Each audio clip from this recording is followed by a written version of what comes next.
welcome back to the channel. This is Carson with DizWiz Dollars, where your money meets the magic.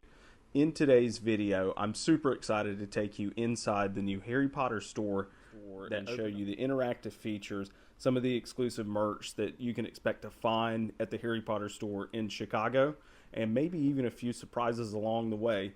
If this is your first time here, please hit the like and subscribe button. It helps the algorithm and grow the channel, and it is greatly appreciated. Thanks.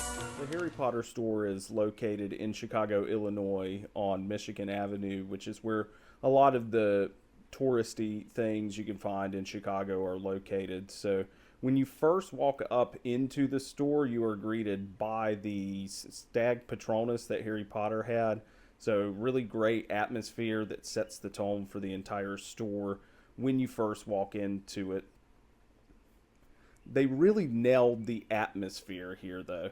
Honestly, it made me feel like I was stepping into Diagon Alley, even though I was right in Chicago, Illinois. So really great job with the theming and the aspects. And when you first walk into the store, you're greeted by the portrait of the mermaid from the Goblet of Fire. There are interactive features to this picture. There are a lot of folks who were standing there taking photos, so if you do get the chance, make sure you get a photo in front of it. There are store associates to help you take the photo. When I was there were multiple store associates when I walked in, and I even got an exclusive pin for the opening of the store. The Goblet of Fire is one of the coolest features within the store that I could think of, because the flames, the blue flames, do go all the way up to the ceiling and around there. And around the area to the right of the Goblet of Fire, you will find the exclusive butterbeer bar that is the same as the one in the New York location.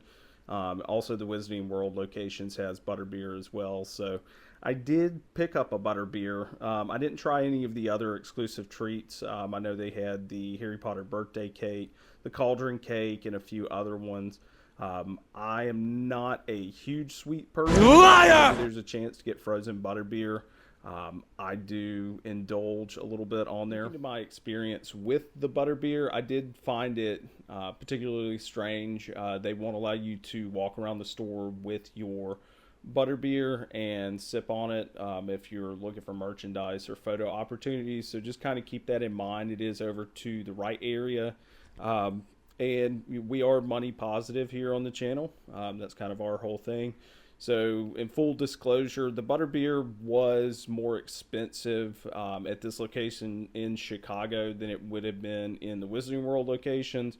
I believe with the annual pass holder discount that I receive when I go to the Universal location, it usually ends up being around $10 with tax. In Chicago, I ended up spending about $15 for the frozen butterbeer. You do get the mug to keep, though, so just kind of keep that in mind. And there are mug washes that you can use to kind of clean it out, whether you put on your carry-on or check your bags. So really great layout to the butterbeer bar, I would say, and the snack location. It does remind you of a Chicago like speakeasy location. Think like Al Capone. He's really big in Chicago, if you didn't know that. So my experience with the butterbeer bar, I would rate it a 10 out of 10. The theming is great for that location. It very much fits the atmosphere for Chicago as well. So I would say that was one of the highlights of the Harry Potter store in Chicago. No trip to Harry Potter store, Disney store location would be complete without the merchandise. And this store was not lacking in any stretch of the imagination. So among the exclusive merchandise that you can find a Chicago Cub Bear. You can find the Chicago White Sox. Shout out to the sports teams and sports lovers out there. There are exclusive Spirit jerseys, jackets, and shirts. I myself don't really get into the closing merchandise unless it's really something that I would wear pretty much on a weekly or daily basis. So I kind of skipped out on that aspect. But moving over into the wand location, the wand location was fantastic because there are thematic elements behind the wands where you can look at them and bring the wands up for purchase. So you will see the likes of Dementors, Diagon Alley, and along that side you will see all the wands. They do have an exclusive one. So this is the Goblet of Fire one that is exclusive to the Chicago location as of the recording of this video. And what's cool about this, if you can see it, the Goblet of Fire does have the goblet itself, and then on the top of it you do have the maze from the Goblet of Fire book and movie series. So really great wand to pick up. Before tax it was around $42. With tax you're looking about $44, $45, but definitely pick one of the exclusive ones up.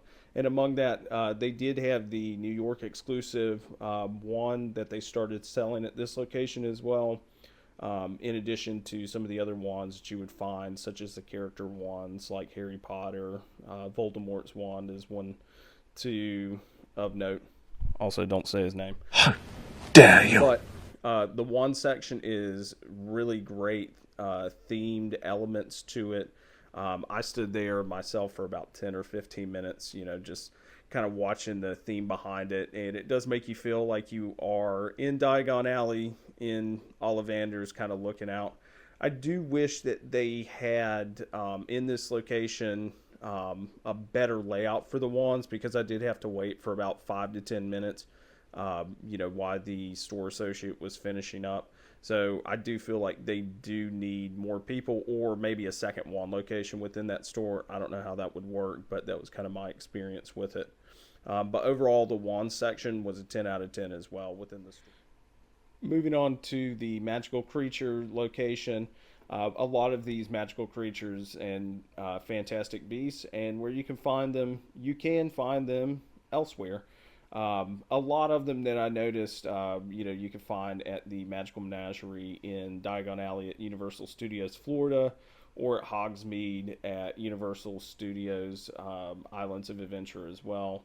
So just kind of keep that in mind. I didn't really see a lot of Fantastic Beasts that were exclusive to the Chicago store. Moving on to the exclusive house merch.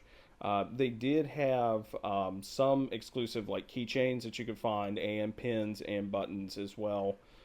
This store location does have something a little bit different than the New York location, in the Bertie Bott's Jelly Bean, where you can spin the wheel. When I was there on it was actually a rather busy Thursday, there was a line to spin the wheel, and there wasn't really anything that you would win for it, such as samples that you would see like on the media previews as well. And it was kind of busy for what it was. But the Bertie Bott's flavor beans, what more could be said about it? Alas, they taste like earwax. So whether you buy them from Florida, Hollywood, Japan, or Chicago, New York, or London, they're really about the same. So not much more to be said about that. Now, one of my favorite sections was the exclusive prints for the Chicago store in Harry Potter. So they did have the first 500 prints.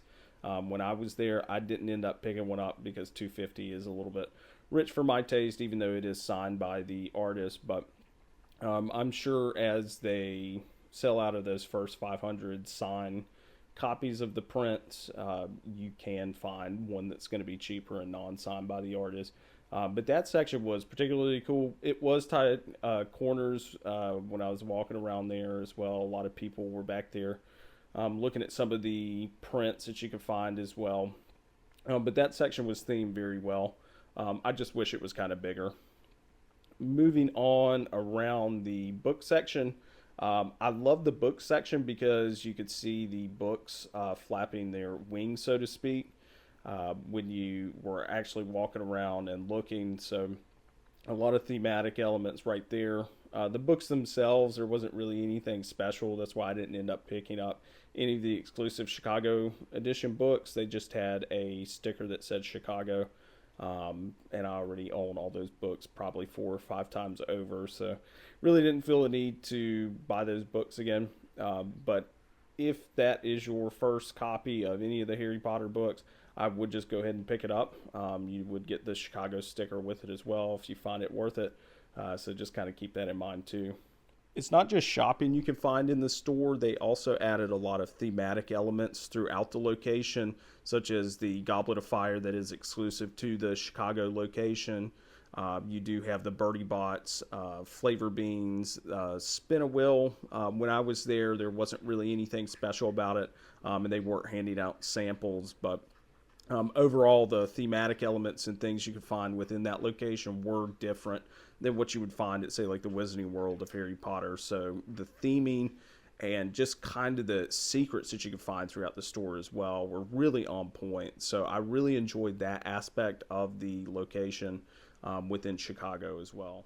Let's move on to my favorite portion of these videos, and this comes down to the merchandise pricing and how much I spent at the location. So I wound up spending about $95 with tax, picking up the exclusive wand, the Chicago Bear, the magnet, and one of the exclusive pins. So really not bad as far as merchandise goes. There weren't really any discounts that you could find on there unless you were using a cashback credit card. So not a whole lot of discounts there, but I would say the merchandise that is exclusive to the store would be worth it. Some of the other, say like the plushes for the Fantastic Bees or some of the house merch, you can find elsewhere. So just kind of keep that in mind. If this was your first video watching and you stayed all the way to the end, congratulations. Dobby will give Master a sock for you, so keep at it. In the next video, I am going to go over my experience that has been paying off credit cards, the Mickey debt snowball that I owe all of you. So stay tuned for that video. Very excited to share the progress and being debt free. So everybody stay magical, save your money, and keep going to the theme parks. I'll see you in the next one.